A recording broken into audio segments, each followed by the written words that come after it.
but I really want to have a sneaker panel at Dreamcon. Hi guys, so today I'm gonna yap about my first experience at Dreamcon. As you guys know, it's new for me to travel, and my big convention that I wanted to travel to this year was Dreamcon. Overall, I really had a good weekend. I really went in with just a bunch of vibes, and I just really wanted to see where the weekend was gonna take me. And I think because of that, I set myself up pretty good too.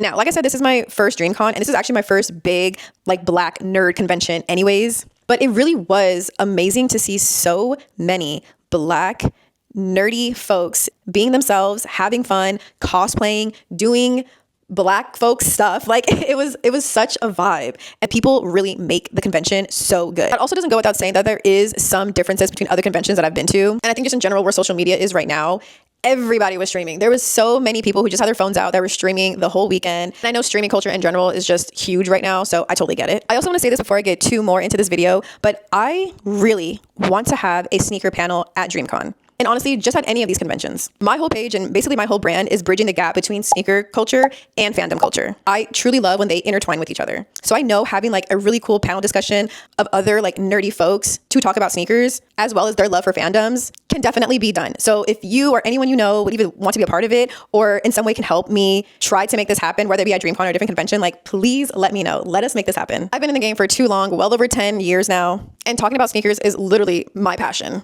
I have a whole podcast talking about sneakers. Like what? I also do want to point out one of the videos that I actually was in that was kind of going viral. And I really do want to say, please still ask people for their consent to film them. And it just took me off guard. I was annoyed.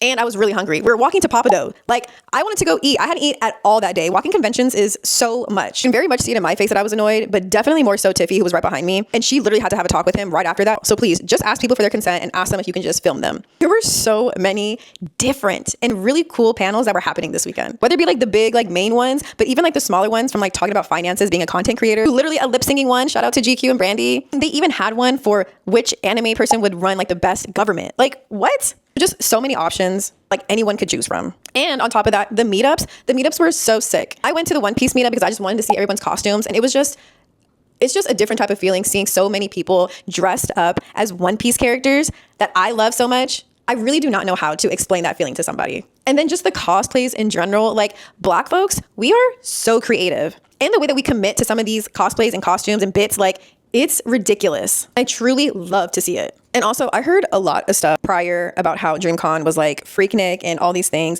But I hope you guys understand that all of that stuff still happens at every other convention as well. But whatever two consenting grown adults want to do should be their business. Okay, anyways, I feel like I'm rambling on now because all this to say is I can't wait to come back next year. Conventions like this are so important to our culture and our community.